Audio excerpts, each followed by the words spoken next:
Hello, I'm Bridget Byrne, Professor of Sociology at the University of Manchester and Director of the Centre on the Centre on the Dynamics of Ethnicity Code. I'm very pleased to welcome you to this reconstruction work, publishing in the wake of Black Lives Matter, hosted by the Stuart Hall Foundation in partnership with the Centre on the Dynamics of Ethnicity. Firstly, I'd like to tell you a little bit about CODE, which is a research centre based at the University of Manchester, but bringing together colleagues from 10 universities across the UK. Our current research programme looking at COVID, race and ethnic inequalities seeks to provide a rapid response to the crisis posed by COVID-19 and its social, cultural and economic impact on racial and ethnic minorities. We're really pleased to have this partnership with the Stuart Hall Foundation and to join with the Foundation in co-hosting this event in their broader Reconstruction Work series. This series aims to implement Stuart's thinking through a series of online public conversations, inviting writers, artists and activists to critically consider how we can build a more just society in response to the COVID-19 crisis and the Black Lives Matter protests worldwide. You can follow the links in the chat to sign up to the Foundation's newsletter and CODE's newsletter for more news on activities that we've planned for the future. And also follow us on social media. Today's event will be recorded and available to watch on the Stuart Hall Foundation YouTube channel and website next week, where you can find other recordings of events hosted in partnership with CODE, including discussions on decolonising the museum, racial disparities in mental health care, and the impact of COVID-19 on ethnic minority people in the UK. I'm also very pleased to introduce two guest speakers with a real depth of experience in the area of publishing, to have an open conversation about how the publishing industry responded to the Black Lives Matter protest of the summer of 2020 and what this means for the future of such a white and privileged but also centrally important cultural sector of publishing. So we're very honoured to have Margaret Busby, CBE, a major culture figure in Britain and around the world. Margaret Busby was born in Ghana and educated in the UK and became Britain's youngest and first Black woman publisher when she co-founded Allison and Busby in the late 1960s, publishing a groundbreaking stream of notable authors. A writer, editor, broadcaster and literary critic, she's written drama for BBC Radio and stage. She's judged the Booker Prize, among others, and served on boards of such organisations as the Royal Literary Fund, Wazafari Magazine, Tomorrow's Warriors, Nubian Jack Community Trust, and the African Centre in London. A long-time campaigner for diversity in publishing, she is the Honorary Fellow of the Royal Society of Literature and a recipient of several honorary doctorates and awards, including the Royal African Society's inaugural Africa Rights Lifetime Achievement Award. With Margaret, I'm very pleased as well to welcome Dr. Anamik Saha, who's a valued CODE colleague. His research interests are in race and media, with a particular focus on cultural production and the cultural industries, including issues of diversity. He's the author of Race and the Cultural Industries. In 2019, he received an AHRC Leadership Fellowship grant for rethinking diversity in publishing. Anamik is editor of the European Journal of Cultural Studies. His new book, Race, Culture, Media, was published this year. I'd like to thank Ezeani and Audrey Simmons, who will be providing British Sign Language interpretation. Automatic captions are also available during the event. So I'm now very happy to hand over to Anamik. Thank you, Bridget. Hi, everyone. I just want to start off by, and apologies for centering myself at the beginning of this, but I actually asked Bridget not to name my institution who employ me, because I am here in a personal capacity, because as a member of my university union, we're on day one of a 3-week strike in dispute with my employer, Goldsmiths, University of London, over announced redundancies. And I did check with my union about whether participating in this event tonight would be breaking the strike, but was told it's fine as long as it does not financially or reputationally benefit goldsmiths. The first is obviously the case, but to ensure that this talk is not benefiting the reputation of goldsmiths, let me include a link, which you should be able to see now in the chat, that provides details on why we are in this industrial action right now. There's also, if you follow the link, there's another link to donating to our strike fund, because as you know, by virtue of being on strike, we're not going to be paid for the duration of the strike, and so certainly for colleagues on more precarious contracts, this, you know, is going to have a serious financial implication. So do think about donating to that fund if you have the inclination and indeed the money. It's a real pleasure to be here. Not least to speak to Margaret and Bridget. Bridget gave a very important, you know, nice introduction to Margaret's many. I think we only really touched the surface, really, in terms of Margaret's many achievements, but also the sheer impact and influence that she has had upon the publishing industry in the UK. So Margaret, it's really great to have you here. I hope you're well. Hope you can hear me okay. Yeah, we can hear you nice and clear. Just as Bridget explained, well, I'm not sure actually if Bridget explained, but basically the format of the talk is that we're going to have a little chat, which is going to think about, you know, as the title of the talk, I forget what the title is all of a sudden, but basically publishing in the wake of Black Lives Matter, essentially. And so we're going to talk for a big chunk of the next hour or so, and then also then we want to leave the last, say, 20 minutes to questions from the audience, which you can leave in the chat. You can leave those at any point, actually. So as much as I have some questions that I want to ask Margaret, I'm very happy to include any questions that you have as they come in. So please don't feel shy. Please do share any thoughts or questions that you would like to ask yourself. So just to get us started, Margaret, so we've kind of anchored this talk, and you know, Margaret and I had a little chat last week about what we were going to talk about, and we made a promise not to use the D word. Let's see how we get on with that. Harriet of the Stuart Hall Foundation suggested that there's a swear jar every time we use that word. I'm sure you all know what I'm talking about. I'm not sure how we can use what the virtual equivalent of that is. But anyway, let's I want to start off by talking about Black Lives Matter, which, as you remember, happened in the summer of 2020. What a year that was. And we're still feeling the impact of that now, not least my two children have just come down with COVID.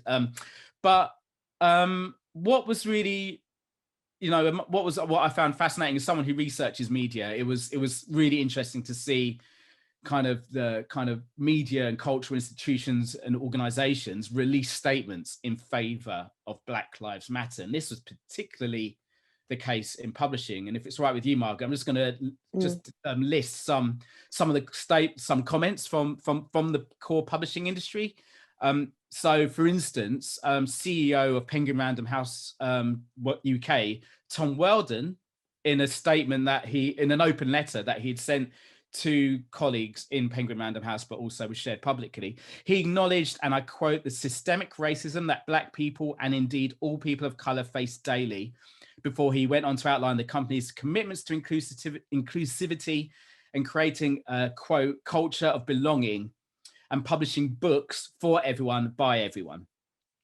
David Shelley, CEO of Hachette UK, similarly released a statement describing how he wants, quote, people to feel seen, heard, understood, and supported by everyone at Hachette, particularly at a time when terrible things are happening in the world around them. Pan Macmillan's statement highlighted an urgent need to, quote, be better allies to the Black community, to educate ourselves on Black issues, and to commit to sustained and effective action to oppose racism. And then HarperCollins released a single message on Twitter that expressed solidarity with, quote, all of our colleagues, authors, readers, and partners who have lived with racism and oppression throughout their lives in the US.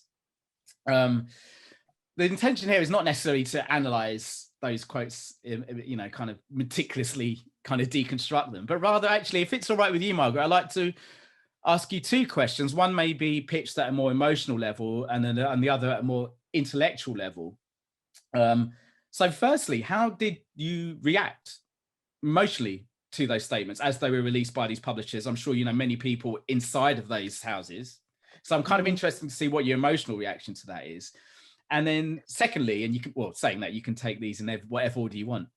Intellectually speaking, what do you think kind of was happening in this moment? Does this, what, you know, what led to this? Because I don't know if you would agree, but I would say that even, you know, like 5 years ago, even maybe 3 years ago, publishing houses generally try and shy away from any kind of general political pronouncement. So it was really interesting, I think personally, that this time round, because obviously Black Lives Matter as a campaign, as a movement, has been going on for many, many years preceding this moment. What to make of publishers being so public in their statements of support for this movement? So those are two questions there: emotional reaction, and what do you think is happening, and does it signal something new for you? Well, I have to say that emotionally, I was conflicted, because everything that was said was good, was necessary, needed to be said. And a lot of the things that the publishers were saying, I thought, well, nothing has changed in the industry. It should have been, they could have said any of these things at any time in the previous years. Actually, interestingly, you quoted David Shelley, and it's, to me, significant that he began his publishing career at Allison and Busby, the company that I started. So he obviously was able to see a sort of publishing before he went into mainstream publishing, which I think has actually had a positive effect on the way he has published and been CEO of that company. So there were things that, to me, sometimes seemed as if the publishers were just feeling they had to be part of the conversation.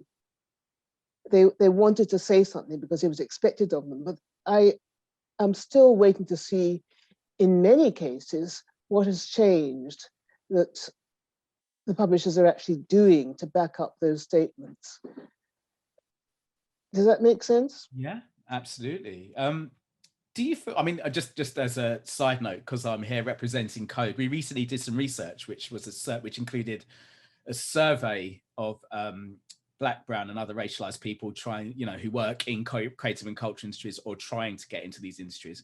And one of the questions we asked in this survey, which over 1,000 people answered, was, have they felt they've received more paid opportunities following Black Lives Matter, following these statements? And only 17%, or I say only 17%, but 17% of people said they had received more paid opportunities.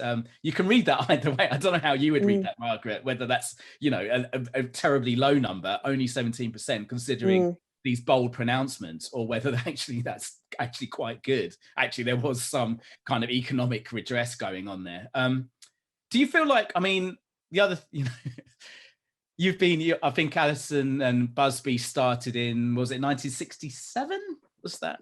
That was the year the first titles were published. Yes. Yeah, and so you've been in the industry for a long time. Does it feel like we've reached, and this is a new moment? I mean, you must. I hope so. I hope so. But I think it's early. It's early days still. We have to know. We have to come back next year and the year after and see what actually has changed. Whether it was just a knee-jerk reaction to something that people were shocked by, which wasn't necessarily new to many other people. We've known what the situation is for decades. So it's a question of how we address it in new ways. And I think that remains to be seen, so that it's not just a fashion or a trend that means that after a while, things go back to being the way they were. And so it sounds like you're kind of hopeful, Margaret, because I was wondering if I have to be hopeful, and I think it's particularly hopeful when you see a younger generation engaging with the facts and trying to do different things. So one has to be hopeful, because otherwise, where do we go? Do you think do you think these like mainstream publishers are capable of radical change, the kind of change that they kind of allude to in those statements that I just kind of referred to? I don't see why they aren't capable, why they should be thought not capable. One of the things that I'm always careful to emphasize is it should never be a case of them and us. And that's often how the argument is framed, is they are the publishers and we are, the Black writers or the rest of the people trying to get into publishing. So I think we have to be somehow more embedded in the industry so that it's never seen as us against them or them against us. We're all in it together. And to me, that's something that there's no simple solution to that. It's an ongoing process. It always has been. It has to continue. It's not just what happens in the last year or this season, and there'll be something new next year, and there'll be a new trend, and we'll focus on another demographic. It's an ongoing. I come back always to a statement that Toni Morrison made to me when I interviewed her in, I think, about 1988. And she said, it's not patronage we're asking for, it's not affirmative action, it's not about that, it's about the life of a country's literature. So what we're all trying to do is make the publishing industry and the literary world richer by including all of us, and the excellence that you can find in so many other areas that have not been represented traditionally in the publishing industry. And it's not just the publishing industry in terms of the people producing the book, it's the whole industry, the booksellers, the reviewers, the whole industry that deals and engages with the writing and the books and the publishers. We have to have a way of engaging more with those parts of the industry that makes it richer for everybody who is concerned with literature, with reading, with writing, and everything that we are all here to discuss, I guess. That's an amazing quote from Toni Morrison. And this is something that we've encountered in our research on publishing, though, is that publishers would talk about making books in those terms, as though they are making kind of cultural expression that can enrich the world around us, and I feel like they're very genuine in that. I mean, this is we obviously we end up focusing here mostly on literary fiction, but even those in the more commercial genres feel like they're contributing in a way. But then also we found that there was a sense of, this is what we like to do, but economically, that this is the challenge. We're a business after all, is what a quote we had several times from speaking to publishers. We'd love to do more on these issues. We'd love to publish more. I'm about to use a D word. No, I'm not. We'd like to publish, kind of a greater depth, say, of writers and cover a greater depth of experiences. But, ultimately, we're a business. And it's quite interesting to see, because on the one hand, they would talk about the moral imperatives for kind of better representing a nation, say. And they'd also then say, well, then, and this is a way in which we can engage new audiences. So this makes economic, sense as well, actually.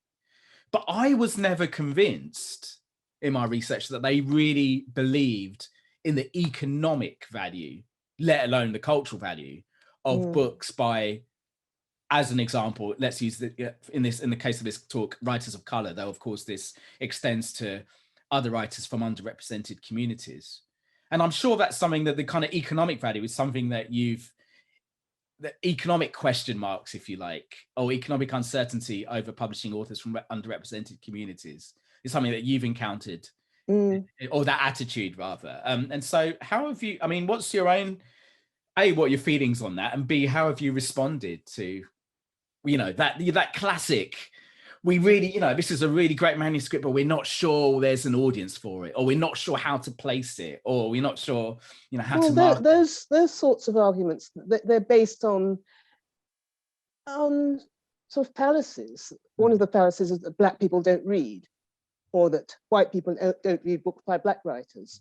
All those things which are ostensibly not true, but there are the sort of things that somebody like Andrea Lever, for example, had to contest when she first tried to get her work published, where publishers were telling her, well, they were not sure there's an audience for her books, and yet she ended up selling millions of copies of her works.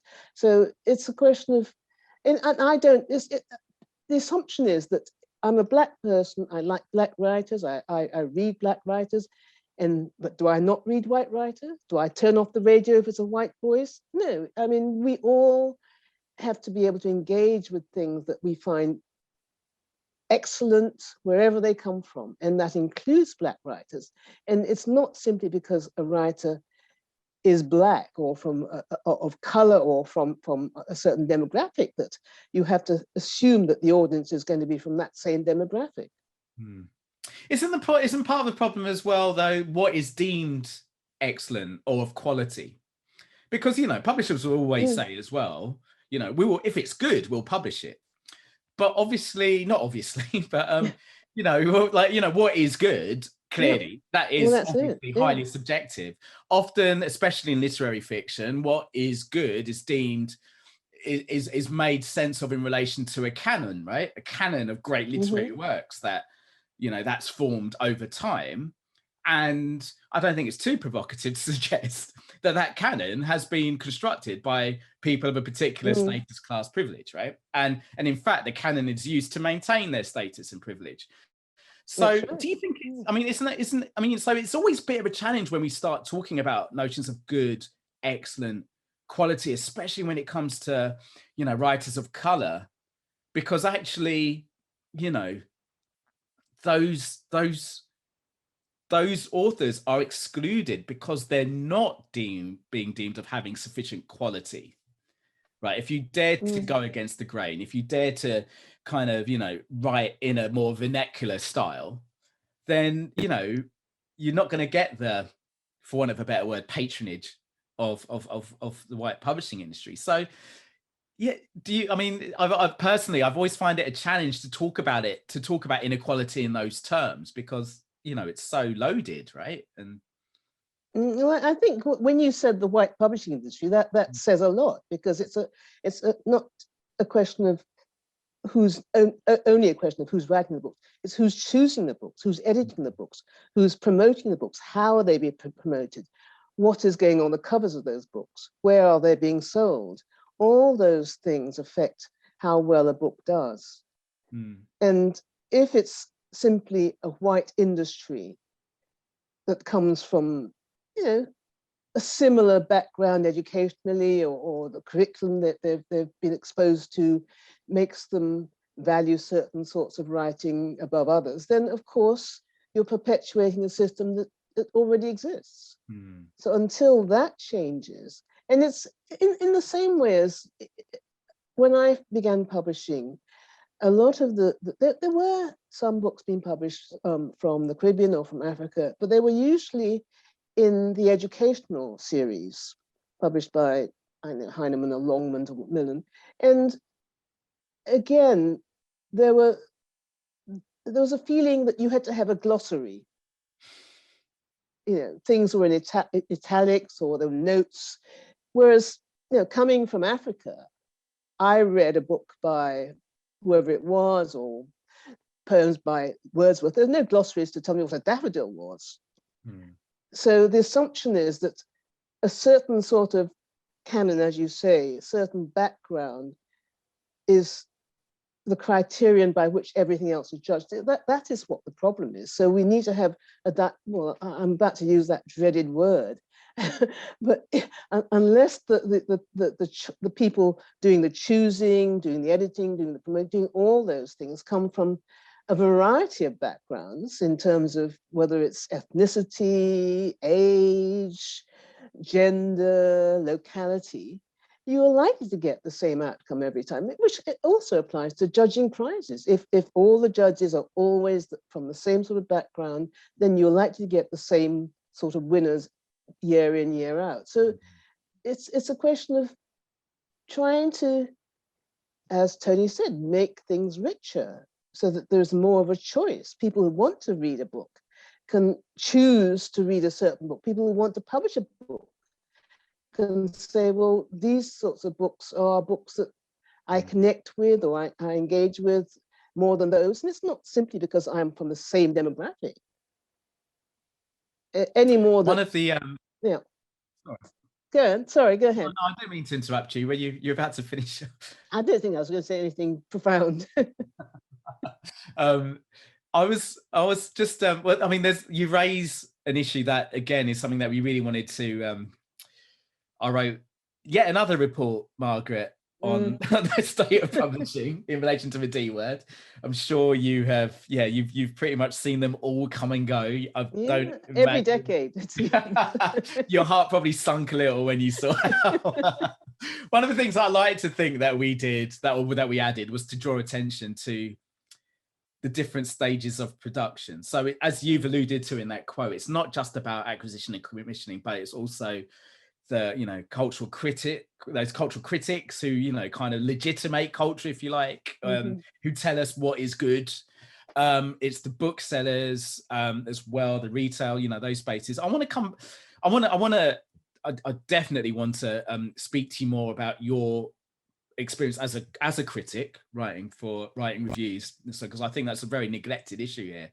But just before we move on to that, we're here very kindly invited by Stuart Hall, by the Stuart Hall Foundation, and Stuart Hall wrote a brilliant essay called "What is this Black in Black popular culture?" which is again something that when you were speaking about these issues, I was thinking of it, and I was thinking also of I think it was an interview with you reflecting on Alison and Busby when it came around, and I think you made the comment that you didn't want to be I'm not sure if it's how conscious a decision this was, but you didn't want to be known as a Black publisher, but you just happened to publish books that were by Black writers as well as writers from other backgrounds. These days, I don't know if you feel, and I would imagine back then in the late 60s, being known as a Black publisher would have probably, for want of a better word, ghettoized you, in a way, would have pushed you to the margins immediately, potentially. These days, I feel like, and obviously, please disagree with that. You were there, you tell me what happened. But these days, it feels like almost we're encouraged to use our racial, ethnic, sexual identity and so on, identities as a sort of personal brand, in this age of social media where we're creating profiles of ourselves. Sometimes actually our racial identities, if just to focus on race for a moment, kind of create, like I said, gives us a brand identity, and in a way is precisely what gives us access. And this is across the board, not just publishing, but across the board, across all culture making, kind of using our ethnic, racial identities, sexual identities, class identities become ways of branding ourselves and giving us a seat at the table, if you like. How is that a shift that you recognize, or how would you? No, I don't think when I was started out as a publisher, it wasn't that I didn't want to be a Black publisher. I was a Black publisher, and certainly when my books were given any press attention, I was made very aware of that. I can remember all sorts of headlines that were almost tantamount to saying, African woman can read. There was one that said, the girl from Ghana goes into publishing. So, whether or not I liked it, I was identified as a Black publisher, and I loved publishing Black. I published some very good Black books, but I was not publishing them simply because they were by Black writers, but because they were excellent books, and I therefore also published excellent books by white writers. And there were some important publishers at that same time who were publishing books from similar perspectives. New Beacon Books, started by John LaRose in 1966, the year before I started Alison and Busby, was publishing some excellent books by Caribbean writers particularly, and just really reaching out to an audience that hadn't necessarily been catered to before, which meant that they were taking books to venues, to meetings, to events where there was a Black audience already. And in the same way, that Jessica Huntley, when she started Bogle Louverture books in 1969, was again going to places where there was already a Black audience, or Verna Wilkins, when she started Tamarind Books, taking her children's books to, I know, hair shows or places where there was a Black audience. So we were all connected. We all were very aware of being Black and publishing Black writers and having to find our audiences. It's not that the audiences were not there or were not interested in the books, which was something that was made very clear to me when the International Book Fair of Radical Black and Third World Books was started in 1982. And that brought together publishers, booksellers, writers, and consumers of all those works from around the world. And it was held, it was organized by New Beacon Books, Bogle Louverture Publications, and the Race Today Collective. And Alison Busby always took a stand there at the book fair. And it was amazing how people thronged to those bookstores.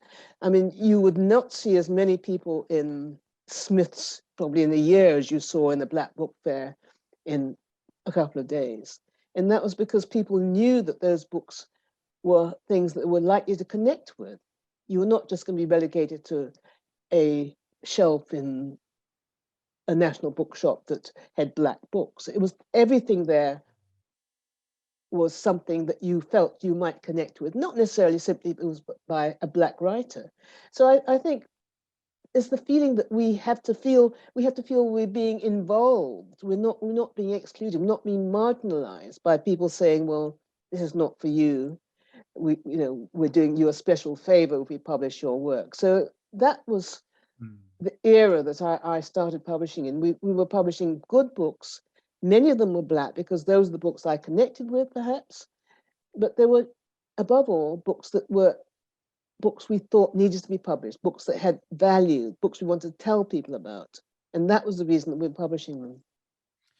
Can you talk, reflect a bit on on the role of the cultural critic? And this is something that you've done. You're a reviewer as well for many books for Ball Sheets and other outlets. I feel like this is a really crucial yet neglected role, the role of the person who is employed to review books, tell us what to read, tell us what is good.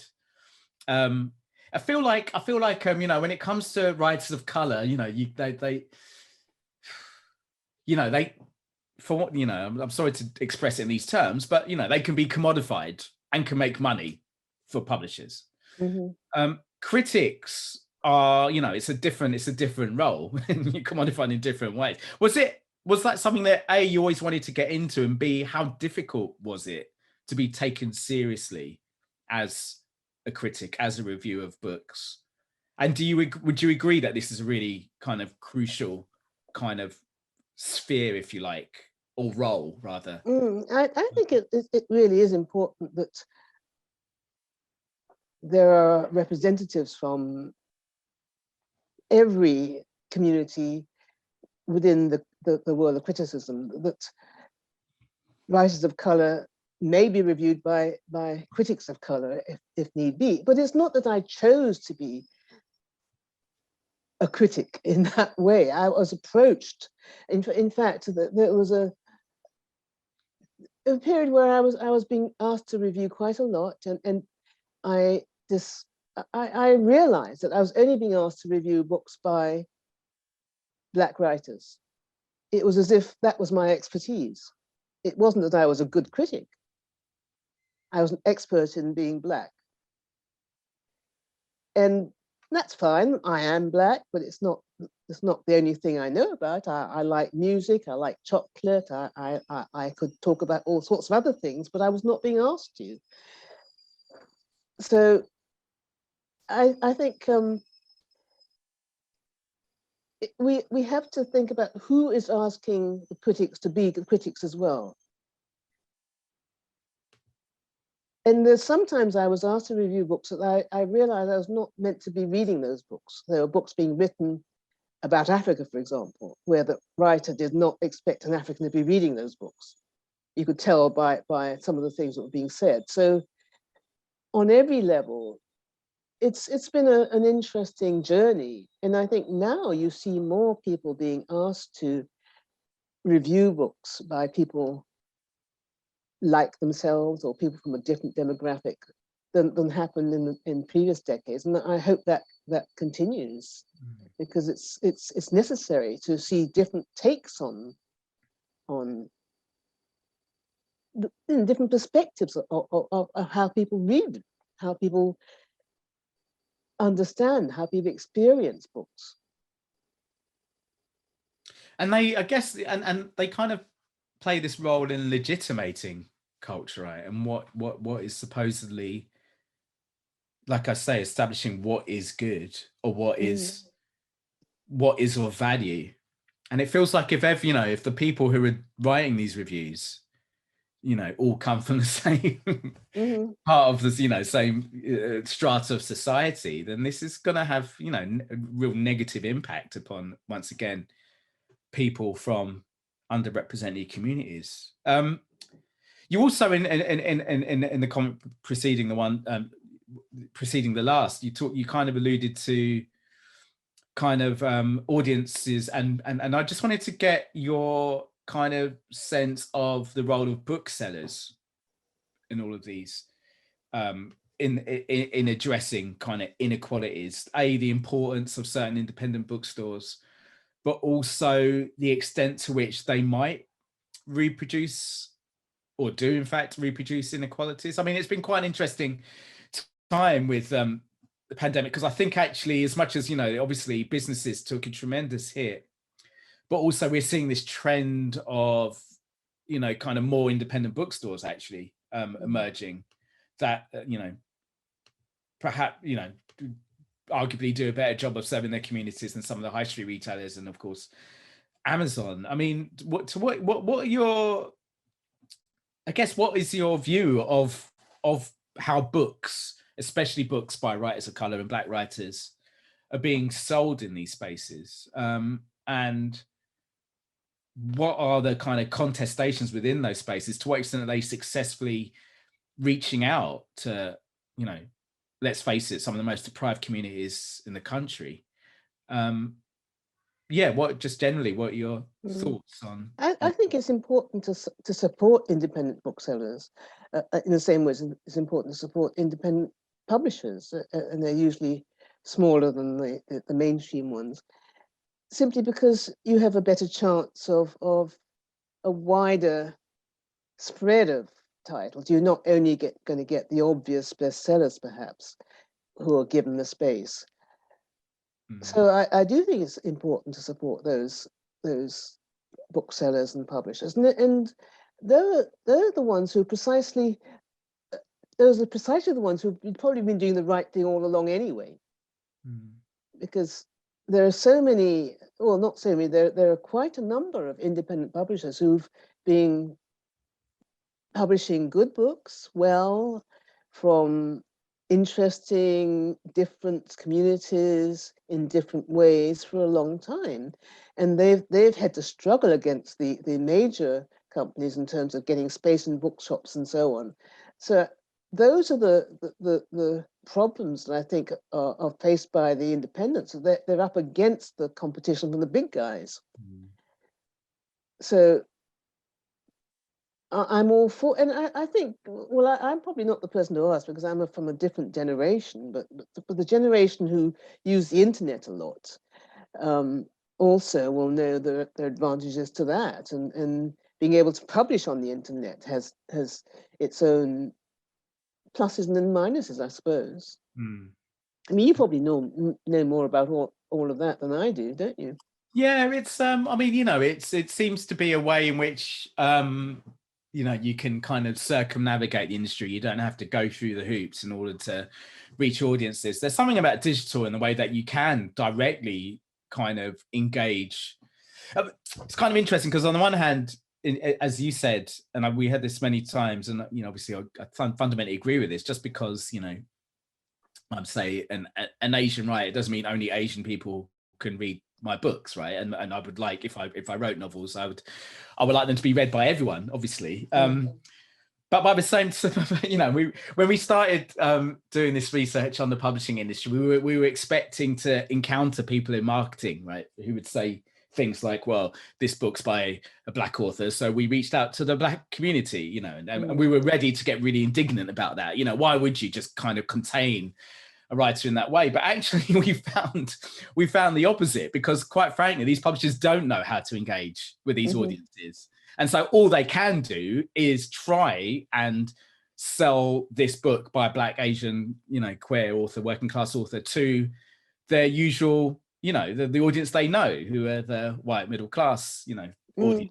And those books were, you know, are kind of aestheticized in a way in order to appeal to that demographic. And one of my favorite quotes was from a marketing manager who works at one of the major publishing houses, who kind of who jokingly, kind of slightly sardonically, was saying how him and his team just make, there's an in-joke that they basically just sell books to the same 3,000 people in London, essentially. You know, and I guess my point is that there's an inability actually to reach those audiences, and I wonder, and again, it's about to what extent, and so I guess with the question of the digital, that's what we were talking about.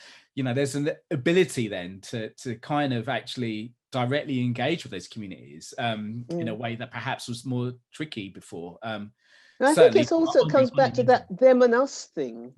I mean, what you've been describing is a publishing industry that doesn't have any people of color or Asian people or people who are from areas that they haven't traditionally had amongst their staff, if you like. So they don't know where to go. I mean, you would know where to go to get whatever it is that tallies with your background, or I would know, or somebody else would know. But if I'm not part of the industry, then how would they know? I mean, there's two other issues that come out of kind of going down that self-publishing digital route. And one is, it doesn't necessarily, so apart from a handful of authors who've made a lot of money from kind of going down that route, often by producing, you know, very commercial, you know, and that's not criticism, but yeah, if you kind of write young adult fantasy novels, there's an ability to make a lot of money. If you're trying to go against the grain, going down the self-publishing route doesn't necessarily solve the problem of insecurity and precarity that you face.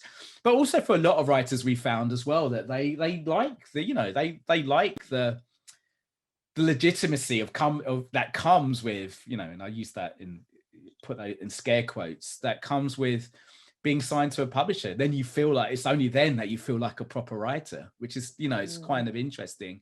That I think that's maybe changing with the younger generation of writers. Maybe they don't put so much stress on, you know, who's putting out their books. But yeah, so I'm not, I wasn't, you know, from research I've conducted on publishers and authors who go down self-publication route, I'm not necessarily persuaded that it is the answer, or at least it offers opportunities, but also a lot more challenges as well. We've got Margaret, I've just had a quick look at the chat. We've got several questions. Shall we? Okay. So should we go to that? And like, speaking of independence, this is from Candida Lacey. Mainstream publishing has always benefited from pioneering small publishers who introduce new writers and new ideas. Footnote Press, launching next year as a plug, is the latest exciting indie venture focusing on movement, separation, identity, resistance, reclamation. Please check it out. Independence, you know, it's quite easy, you know, and I certainly have done this myself, you know, valorize the role of independence, especially when you see mainstream publishers who might not be, you know, not using the D word, but maybe not as representative of a community, of the nation or of a community as they would like, and independents are more embedded within their communities. I think sometimes we can over romanticize independence, Margaret. I'm sure you've seen this yourself, but sometimes independence can be as exploitative of authors as the big publishers can be. But bearing in mind that actually independent publishing and independent presses are the ways in which people from underrepresented communities, from racialized backgrounds in particular, have been able to make inroads and have been able to have an impact on on publishing and the books we read.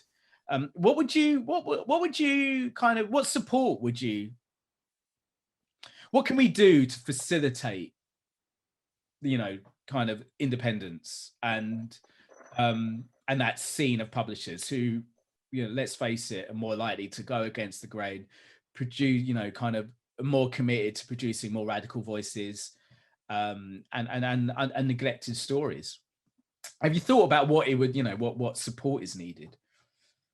What support is needed from? Yeah, like for what can we do to kind of, you know, is it just a simple question that audiences just need to, you know, we just need to support more books by independent presses, or do you think, I guess one of the things that I, you know, this is a bit disingenuous actually, because I've kind of, one of the things that we argue in our report is that, you know, there should be kind of more subsidies actually to support independent presses led by people from you know, underrepresented communities. Obviously the Arts Council, you know, do that to an extent, you know, that's part of their remit, and they have supported, like, for instance, independent poetry presses, for instance, often rely on money from the Arts Council. I'm not suggesting that you know, is a solution in itself, but, you know, do you guess I think independent publishers, they need the same sort of support that any publisher gets. They need to get review coverage, they need to get space in bookshops, they need to have good writers coming to them. And the other thing that I know happens when you're a small independent, because it happened to me when I was a publisher, is that you can nurture a writer, work with a writer, build that writer's profile, and you know, or you can pretty well guarantee that once that writer seems to be successful, they're likely to have an agent who will take them away to a larger publisher who has more money. And that's fair enough, but it's so there are a lot of independents doing a lot of good work that they're going to actually not necessarily see the benefit of forever. So I think that the fact that they take chances, the fact that they try new writers or new types of publishing and nurture them, those writers, is to be praised. And they don't necessarily have as much money, but the fact that they are independent and can do things that some of the larger conglomerates wouldn't be able to, perhaps, is another reason why the industry will be richer, because there will be new types of publishing, new types of writing, perhaps, coming out of those smaller independents. Alice and Busby obviously started off independently. Was that, you know, was there always, was maintaining that independence really important to you? I know eventually, I think someone... Well, Alice and Busby still exists. It has nothing to do with them anymore. And I'm sure they're still publishing good books, but you wouldn't know it's anything to do with the old Alice and Busby, because they're completely different sorts of books. No, when we started, well, apart from the fact that we were so young and penniless, we didn't know what the conventions were. We were simply doing what we wanted to do, what we saw other people weren't doing, and trying to make those things work. And they quite often did work. And you were doing that, you were kind of, I remember reading that you employed that model where you would kind of release a book that you anticipated will sell a lot, you know, more, whether it's a children's book or kind of something more commercial, in order to support the rest of your kind of publishing input, which I guess is... Well, we published what we wanted to publish. We didn't have very much money, so we didn't necessarily know that we were going to make money out of anything. And sometimes we deliberately thought, well, we'd better buy some. People say that, you know, books about animals will sell, so maybe we should publish a book about animal that will sell and subsidize some of the other books. So but we were still being quirky. Like, we published a book about rats by a Dutch publisher, not sort of cuddly animals. So we were doing... Even when publishing a book about animals, the commercially lucrative genre of animal fiction, you pick rats. No, it was by a very good Dutch writer. And we got a subsidy for translating it. No, so we were trying things, and quite a lot of the things we did, and we were proud to publish. Quite a lot of the writers didn't make us money, but we were still proud to have published them, and they went on to be successful. And at a certain point, we knew it was likely that the writer might have an agent who would then want to take them to another publisher who had more money, because we never had much money whilst we were small and independent. I was editorial assistant for, I mean, editorial director for 20 years. I did have an assistant in later years, but I was doing everything. It was not just being an editor. I was also sometimes doing the covers or doing the rights or doing the publicity, doing anything that was necessary. So if you were a small independent, you have to turn your hand to many things, which is good to learn about the industry, but not easy. And I probably would have earned more money working in Marks and Spencer's or somewhere. I'm glad you didn't make that career choice earlier on in your life, Margaret. Speaking, I don't know if this question, like, you know, you'll be able to speak to this question from Jackie, but it does build on the question of independence and just the whole kind of political economy, if you like, of publishing.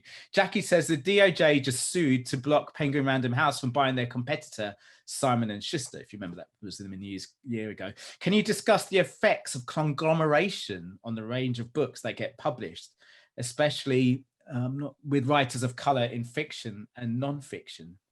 So that issue of conglomeration, you know, how many publishing houses are there now, like, you know, the major ones, and how much of the market I haven't seen the latest figures, but how much of the market do they take up?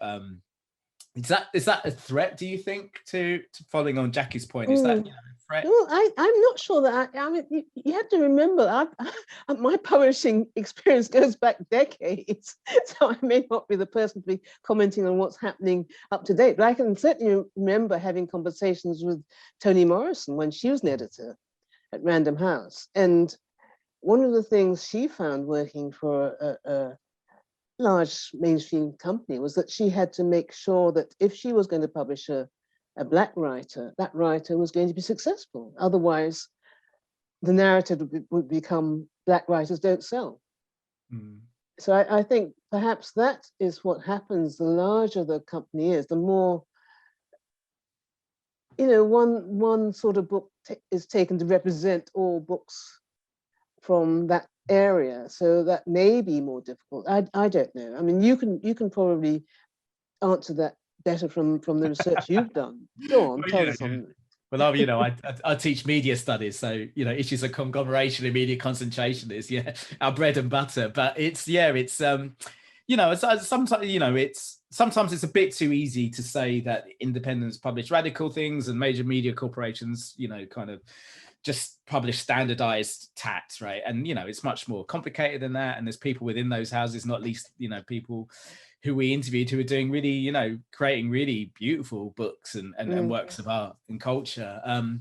But at the same time, you know, when again, it's that tension between the kind of economic value of, you know, kind of writers of color in this example, you know, that there's still doubts. I mean, I think you said this, I know numerous other people have said this as well, but, you know, there seems to be a certain way in which you can write about, for instance, Africa as though it's a single country rather than, you know, a continent. And if you know, and it seems like to get acquired, certainly by the bigger publishing houses, you basically can't stray too far away from that narrative. You know, writers of color, how often, you know, is there an anticipation that we're going to write about migrancy, you know, the experience of, you know, the enigma of arrival, you know, if you like. And you know, the ability to veer away from that. I remember just in the launch of, I remember speaking to Abir Mukherjee, the crime writer, and, you know, he was lamenting how he would love the privilege of just being able to write, as he put it, shit science fiction. And I love the idea of that being, you know, he was joking, obviously, but I love the idea of that being a privilege that certain writers have, the ability to write. Did you ever read that's wonderful satirical essay by Binyavanga Wainaina, How to Write About Africa, which you know, again deals with all the what you're meant to write about if you're an African writer, and how it's meant to be presented, what sort of cover the book is meant to have, and all those things. I mean, in the same way, I remember talking to Verna Wilkins about the sort of children's books she was doing, which were featuring children of color, Black children on the covers or as subjects of the book. And she had a book about the tooth fairy who happened to be a computer literate woman, which is not necessarily what you'd expect. And so that, there are stereotypes, and people who are looking for, or traditionally who are looking for African literature, expected it to be set in I don't know, in villages and not feature people who had mobile phones or computers or any of those things, because that was not traditionally seen as an African subject. So yeah, there's a things that possibly still pertain in some areas of the industry.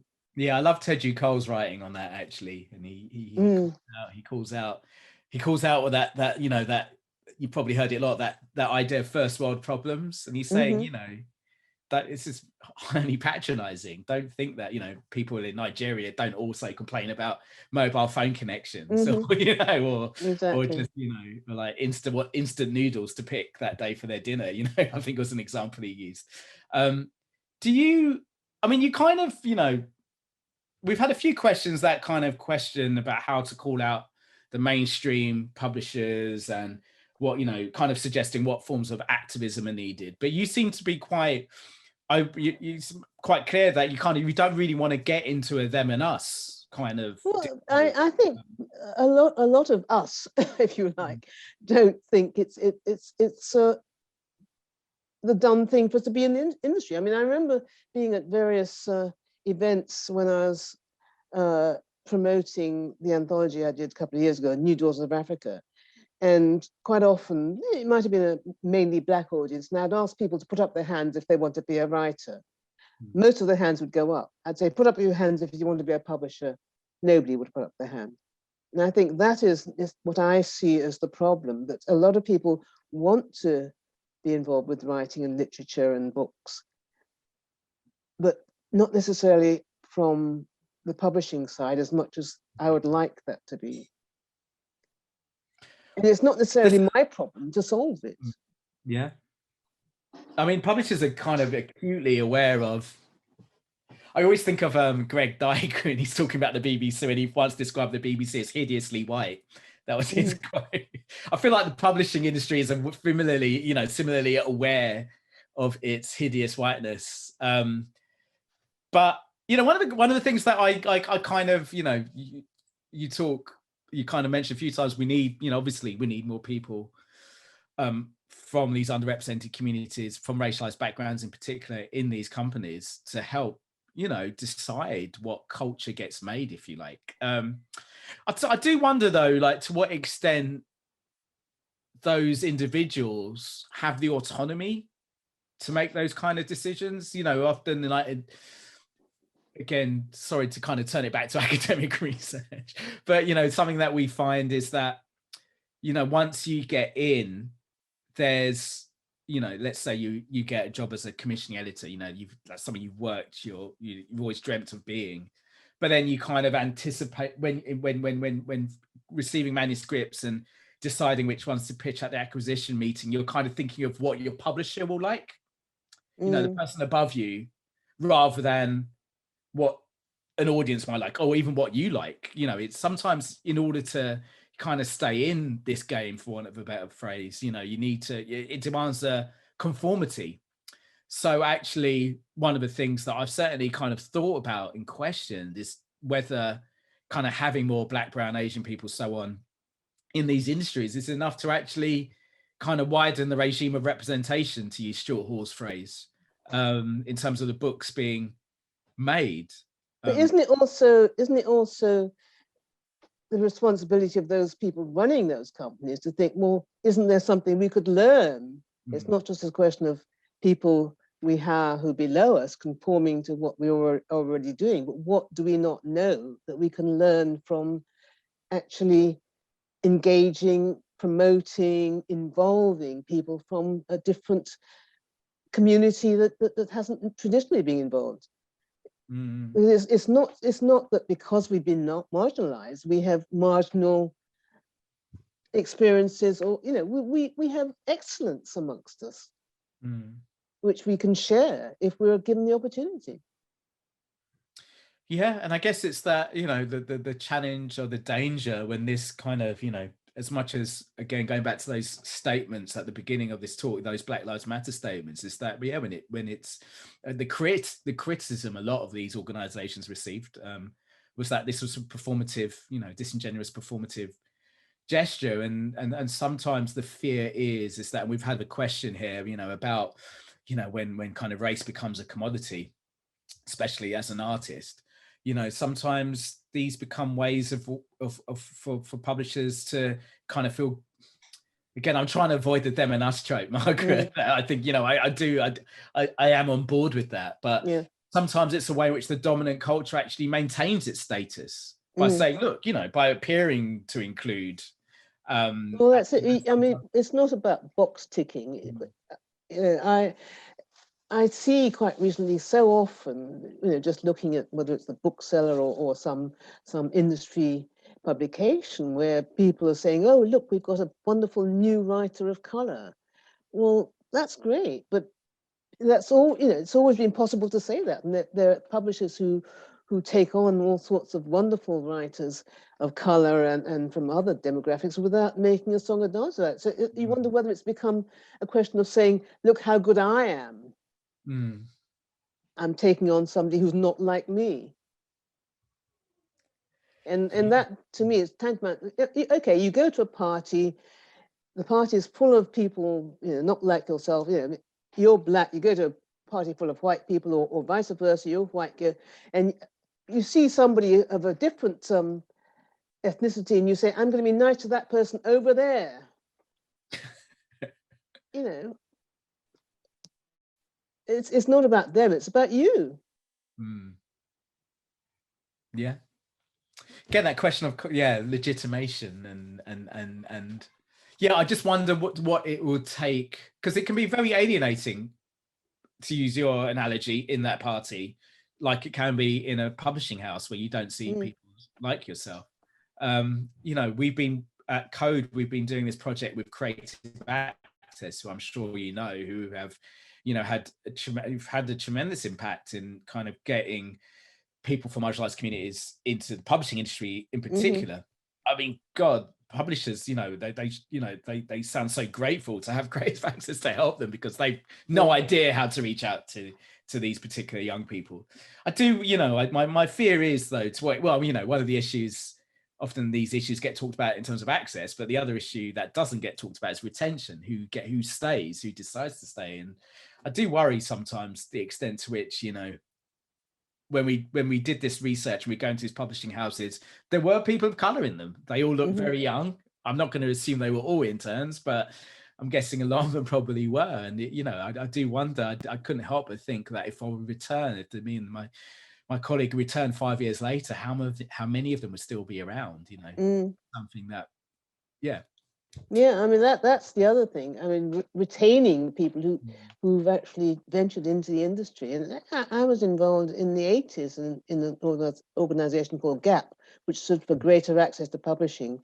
And out of that came an Arts Council scheme that meant that a couple of people from Asian or Black background had internships with publishing companies. And very few of those interns actually stayed within the industry, and you wonder whether sometimes that's because they are, you know, they're made to feel like they're there to tick that box. You know, if there's going to be a meeting about diversity, that's when they're called in.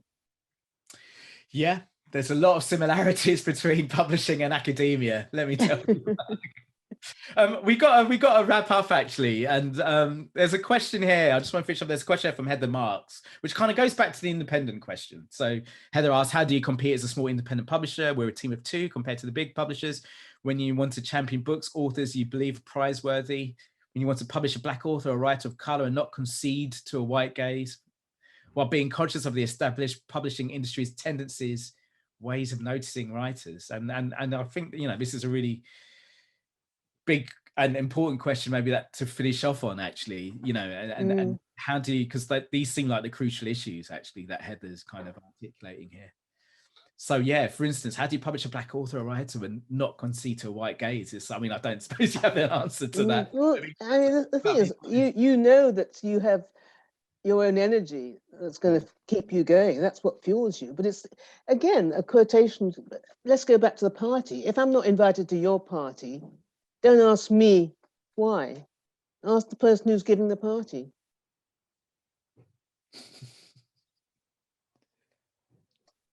I think that's a really good place to end. That party analogy, we really took it places. But yeah, who's hosting? So a small independent publisher has got to, they can do what they do best, but they're not going to be able to change the industry single-handed.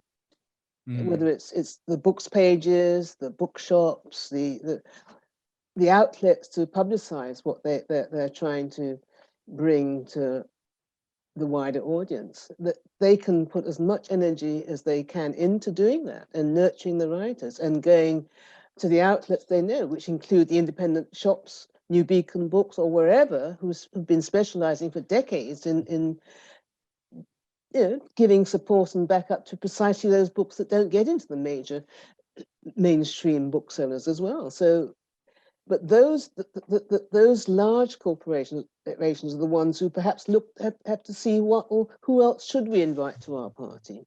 Who else could we invite? Who we've been excluding from our party and why?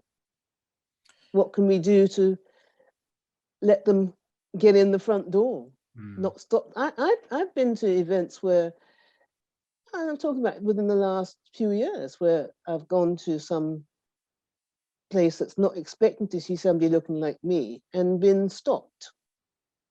I'm talking about in a literary party. Yeah. And that certainly happened, 50 years ago or 40 years ago or 20 years ago, but it's happening now still, I'm sure. And that's an analogy that whether you're talking literally or figuratively, that's still happening. I can't help but think of that Groucho Marx quote as well. I don't want to be a member of a club that will have me as a member. All right. Hey, Margaret, thank you. I think this is a good time to wrap up. Okay. So Margaret, thank you so much. That was an absolute pleasure. There was some questions as well. Just ask. I mean, I could just ask you questions all day about your career and. Well, I don't think I've been talking sense at all. I've just been rabbiting on as usual. But I bet I'm sure, and I know the audience would have got a lot out of hearing you speak, and that's why they always come and hear you speak wherever you're around. So, thank you so much, Margaret. Well, thank you, and thank you for all the research you've been doing on Anamik. Oh, bless you. Yeah, no, it's been very enlightening. Let's say that. Thank you to thanks to the Stuart Hall Foundation for bringing us together, all of us, and for hosting this talk. It's always a pleasure to work with the Stuart Hall Foundation, who do amazing things. Check out the list of upcoming seminars they have coming up, and thank you all of you for joining on this Tuesday evening. It's been pleasure having you. Thanks for the questions. Sorry we couldn't get through them all, and good night, bless, and see you again soon. Take care, everyone. Bye.